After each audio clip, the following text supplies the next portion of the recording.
ఇవాళ రైతు భరోసా 10,000 నుంచి 12,000కు పెంచి ఇవాళకి 5,000 కోట్ల రూపాయలు రైతుల ఖాతాలో వేసినాం.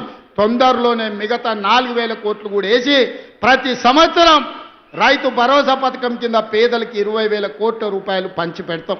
ఇవాళకి రైతు రుణమాఫీ కింద 21,000, రైతు భరోసా కింద 12,000, 33,000 కోట్ల రూపాయలు 15 నెలల రైతుల ఖాతాలో నగదు బదిలీ చేసి రైతుల గుండెల్లో శాశ్వతంగా ఇందిరమ్మ పేరు, సోనియమ్మ పేరు ఒడ్లకు ఉత్తమ్ కుమార్ రెడ్డి గారు 1,200 కోట్ల రూపాయల బోనస్ ఇచ్చిండు.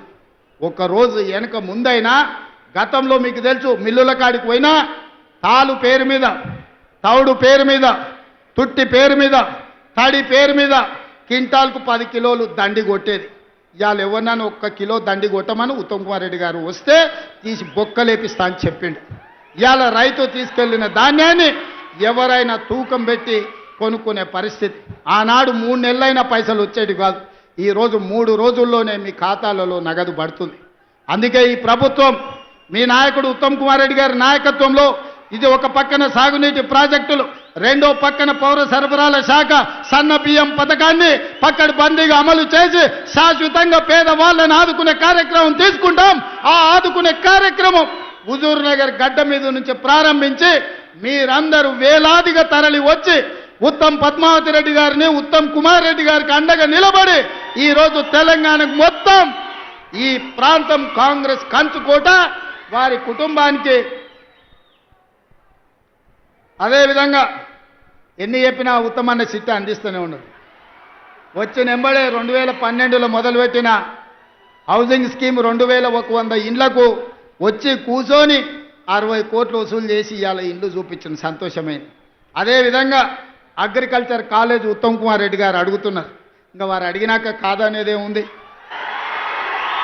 వారు అడిగినాక మీ అభిమానం చూసినాక ఇంతసేపైనా మీరు స్వచ్ఛందంగా వచ్చిన తర్వాత అగ్రికల్చర్ అంటేనే హుజూర్ నగర్, కోదాడ ఈ ప్రాంతంలో ఉన్నది, మిర్యాలగూడ ప్రాంతంలో. అందుకే ఇక్కడికి అగ్రికల్చర్ కాలేజ్ ఇవ్వడమే కాకుండా మా BLR young India integrated residential school అడిగిండు.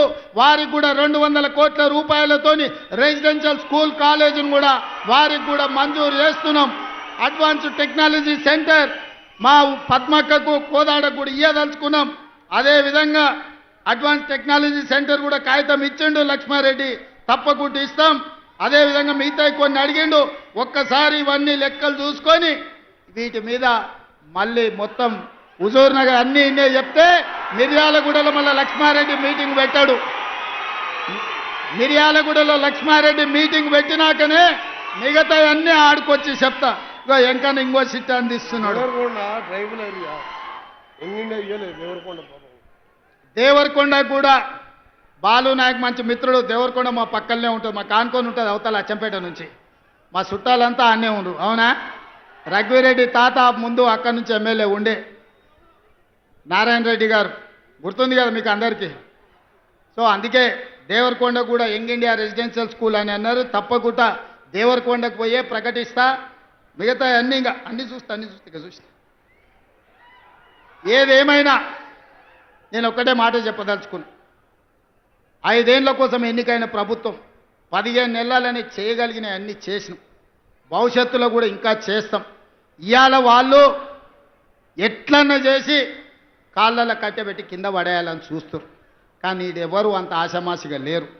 ఒకవేళ నాయకులు కొంచెం అట్లా ఇట్లా ఉన్నా మా కార్యకర్తలు అట్లా లేరు. పట్టుదలతో ఉన్నారు, చైతన్యంతో ఉన్నారు.